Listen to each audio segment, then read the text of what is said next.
Tonight at 6, we're learning that DPW discovered human remains near the future Henry Street Bridge here in downtown Indy 6 months ago. And this is the very same area that developers found remains last month at the 11 Park project. Marion County reporter Lauren Kostick now explains why DPW waited to disclose those findings.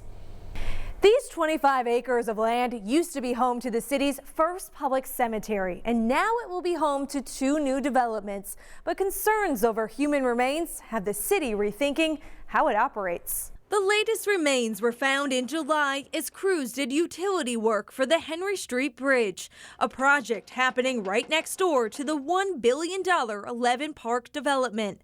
It's the same land the city once opened a cemetery in 1821. Thousands remain unaccounted for, majority African Americans.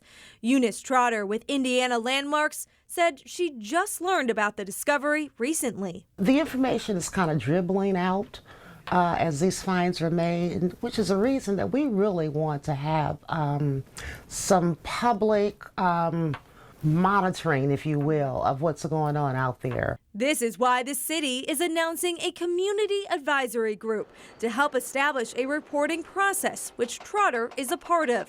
The city says that process was finalized this week, including a contract with an archaeologist at Indiana University. According to the city, that's why the discovery took so long to disclose. Trotter believes it's a step forward, but still wants to see a full excavation of the whole area, saying it's not too late. As they bump into remains, the state requires that when there are remains found, then there must be a 100-foot perimeter around each find. So how many perimeters are we going to have before it becomes ridiculous that, we're going to have to stop and do an excavation? We also checked back in with the developer behind 11 Park about the human remains being discovered back in December, but did not receive an update from Keystone Group. Scott, Ann?